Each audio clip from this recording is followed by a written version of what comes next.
Salut à tous, bienvenue dans cette nouvelle vidéo. On va évoquer l'actualité mercato du Paris Saint-Germain et aussi le dossier Kylian Mbappé qui très clairement prend de l'ampleur chaque jour qui passe. Ça y est, l'ultimatum fixé par le Real est terminé. On va voir ce qu'il en est aujourd'hui. On va passer d'abord aux autres informations parce qu'il n'y a pas que le dossier Kylian Mbappé au Paris Saint-Germain. Ça avance doucement.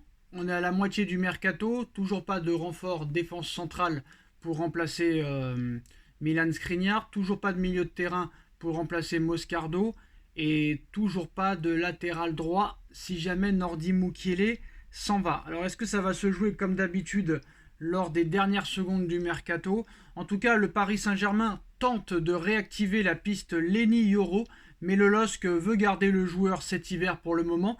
La tendance n'est pas une prolongation du côté de Lille pour le joueur représenté par Jorge Mendes. Il vient de changer d'agent et Jorge Mendes a presque fait tout le mercato du Paris Saint-Germain l'été dernier.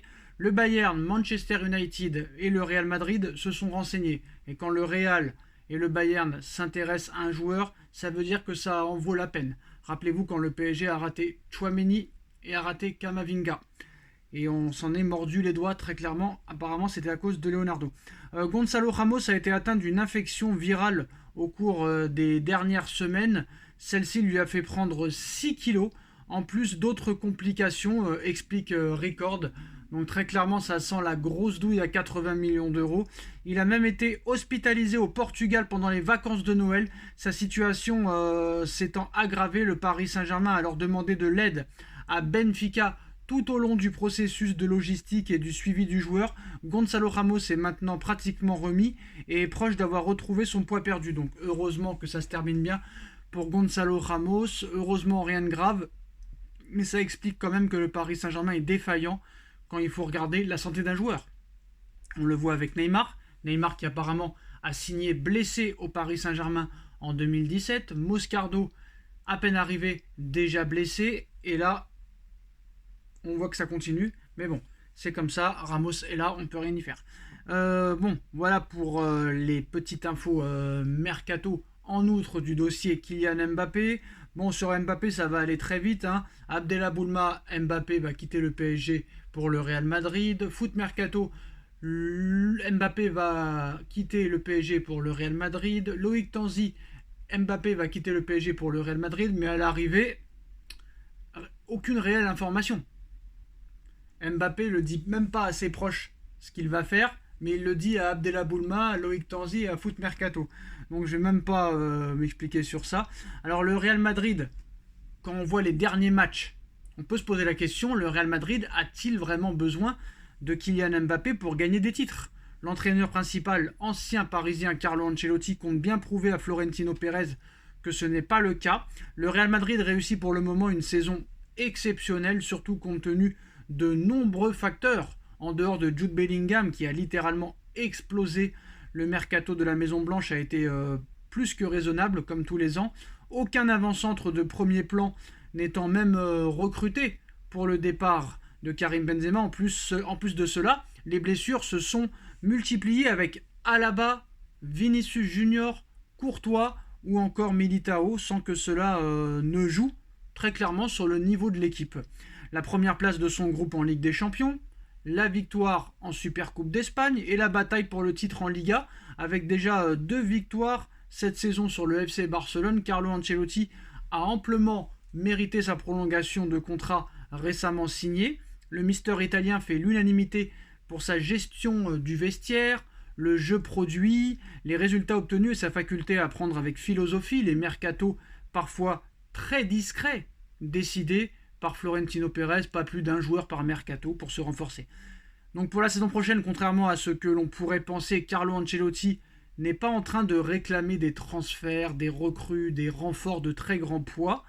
En attaque, bien au contraire, selon les échos dans le club espagnol, en interne, il est considéré comme l'entraîneur parfait pour ce Real Madrid-là, où son influence est grandissante.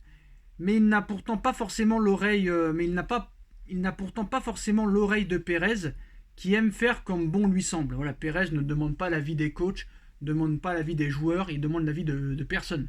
Même pas de son staff, même pas de son conseil d'administration, rien du tout. Et le président des Merengues a tout de même un sacré objectif, enfin parvenir à convaincre Mbappé de signer dans le club le plus titré au monde. Ce n'est jamais simple avec le joueur du Paris Saint-Germain, même s'il sera en fin de contrat au mois de juin. Et surtout dans une équipe qui fonctionne bien, ce qui ne rend pas son recrutement totalement indispensable ou d'urgence absolue. C'est selon Don Ballon le discours qu'a tenu à faire passer Carlo Ancelotti à Florentino Pérez.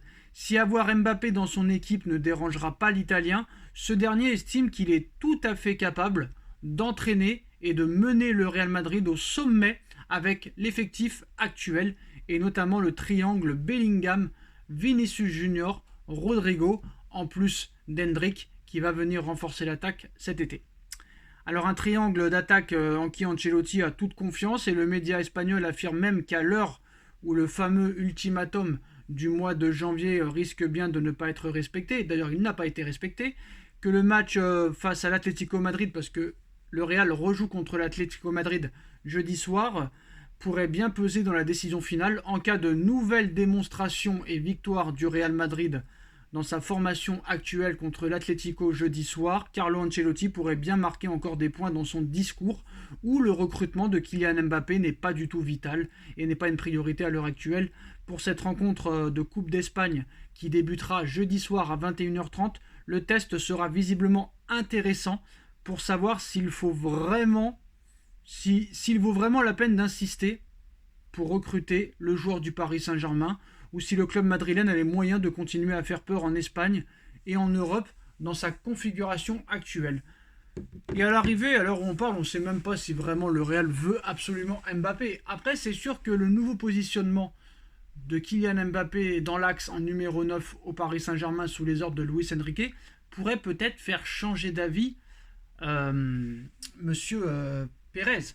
Mais moi, je pense et je continue à dire que Mbappé prolongera au Paris Saint-Germain et que c'est Erling Haaland qui viendra au Real Madrid. En plus de ça, Haaland ne joue pas vraiment de compétition internationale avec son club, avec sa sélection, excusez-moi, il n'y aura jamais d'Euro pour lui, il n'y aura jamais de Coupe du Monde pour lui, donc il n'y aura jamais de JO pour lui, contrairement à Mbappé qui veut tout gagner, qui veut tout jouer, les JO, l'Euro, la Coupe du Monde.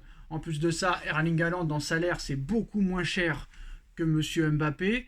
Et il n'y a pas de prime à la signature, vu que, très clairement, il y a juste à lever la clause de 150 millions d'euros à Manchester City. Et si Erling Haaland veut, Erling Haaland viendra. Donc moi, je pense que la priorité du Real, c'est plus Erling Haaland que Kylian Mbappé à l'heure actuelle. Surtout quand on voit comment évolue le système de Carlo Ancelotti qui marche très très bien. Voilà les postos, c'est la fin de cette vidéo. On like, on partage, on commente, on s'abonne. Et on se retrouve très vite pour une nouvelle vidéo. Tchuss.